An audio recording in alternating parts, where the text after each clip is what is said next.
Good evening, and welcome to another one of my segments of A Verse a Day Keeps the Muslims Away. Today I'll be talking about the status of women in the Quran. Shall we begin? First, Surah Al-Baqarah, the cow, verse number 223. Your wives are a tilth to you, so go into your tilth when you like. So essentially here we're saying that a woman is really nothing but a piece of land, and you can go and plow it whenever the hell you want without asking permission or anything, so your wife is just there for the taking whenever you want. Moving on, verse number 282, same surah,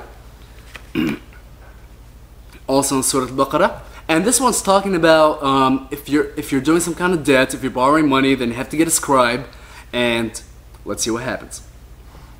Call in to witness from among your men 2 witnesses, but if there are not 2 men, then 1 man and 2 women from among those whom you choose to be witnesses, so that if one of the 2 errs, the second of the 2 may remind the other. So not only here do we see that 2 women are worth 1 man, but also women are so stupid and so dumb and that they're gonna forget. So we need 2 women so one can remind the other in case she forgets. What if both forget? Moving on, Surah Al-Ma'idah, the food, verse number 6. I love this one. When you rise up to prayer, wash your faces and your hands as far as the elbows and wipe your heads and your feet to the ankles. And if you are sick or on a journey, or one of you come from the privy, or you have touched a woman and you cannot find water, betake yourself to pure earth and wipe your faces and your hands therewith.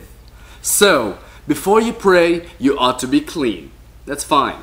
However, if you've touched a woman and there's no way for you to clean yourself from the unholiness of the woman, go find some dirt and rub it all over yourself, because dirt is cleaner than a woman. Moving on, Surah An-Nur, the light, verse number 31. This is referring to the hijab. Let them wear their head coverings over their bosoms and not display their ornaments, except to their husbands or their fathers, or the fathers of their husbands, or their sons of their husbands, or their brothers sons, or their sisters' sons, or their women, or those whom their right hand possesses, slaves, or the male servants not having the need of women. I'm not sure if those are castrated slaves or gay slaves. It doesn't really say. Just male servants not having a need of women. Or the children who have not attained knowledge of what is hidden of women. So essentially here, you're supposed to cover up except for close family members.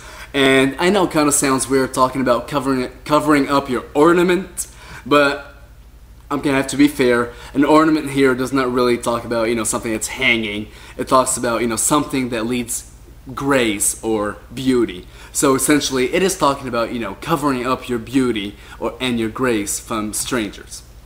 Moving on, Surah Al-Ahzab, the allies, verse number 50.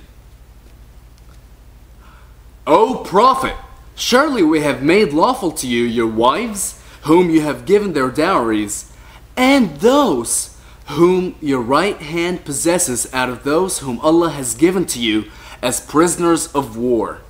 So, of the women who are lawful to Muhammad, the Prophet, to take, are his wives, to whom he has paid dowries, and to whom he is legally married, and all the female slaves that Allah has given him as prisoners of war. Moving on, verse number 51. You may put off whom you please of them, and you may take to you whom you please, and whom you desire. This is most proper. So Muhammad not only can take any of his wives, and any of his female servants, he's also offered any woman that he wants and anyone that he desires, as this is most proper. Thanks be to Allah. Moving on. Surah Saft, the Rangers. آية رقم 21, verse number 21 through 23. This is the day of the judgment which you called a lie. Gather together those who were unjust and their associates, and what they used to worship besides Allah, and lead them to the way to hell. One thing I do want to bring up here is the Arabic definition of the word associates. I wasn't really clear on what associates mean. Here it says, احشروا الذين ظلموا وأزواجهم وما كانوا يعبدون من دون الله فاهدوهم إلى صراط الجحيم. Instead of the word associates, it's translated, actually the original Arabic is أزواجهم, their wives. So, if a man lives a shitty life, if a man sins, if a man worships somebody other than Allah, lead him to the fiery pits of hell along with his wife, no matter what she's done. Because she's his wife, she's his tilth. Moving on, Surah Al-Talaq, the divorce, verse number 4. Actually, this book right here talks about the protocols, the social mores, the norms of how you're supposed to divorce a woman. My favorite verse, however, is verse number 4, where it says, and as for those of your women who have despaired of menstruation, if you have a doubt, their prescribed time shall be 3 months. So, if your wife is too young to have even reached puberty, if she's not even menstruating yet, if you're going to divorce her, give her 3 months. Because, you know, she's just a kid. And the very last one I want to go to is Surah At-Tahrim, the prohibition. Verse number 5. This is talking about the Prophet Muhammad. Maybe his Lord, if he divorce you, he will give him in your place wives better than you, submissive, faithful, obedient, penitent, adorers, fasters, widows, and virgins. So, when Muhammad divorces his wife, God will actually give him a better wife who's more submissive and obedient and a widow and a virgin. One thing I do want to go back again to the Arabic section is the word submissive. And surprisingly, it was translated properly. In Arabic, the word submissive is muslimat. Muslimat is the plural form of muslima. Muslima is the feminine form of Muslim. Muslim is a Muslim. So Muslim is a male Muslim. Muslima is a female Muslim, and Muslimat are female Muslims. So Muslimat is submissive women, just as a Muslim is submissive, to Allah.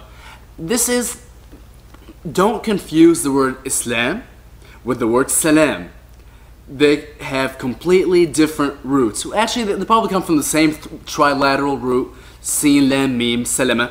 However, one means peace, one means to submit. This Islam is a religion of submission. Now, to those of you that say, oh, I can find worse verses in the Bible, in the Torah, in the Talmud, in the Old Testament, in whatever. I don't care. I don't care. I chose to find the verses in the Quran. If you can find worse verses in any of the other books I've mentioned, good for you. I actually don't give a fuck. I chose to show the religion of peace, the religion of equality, and how it portrays women within it. Thank you very much for joining, and you have a wonderful evening, and see you soon.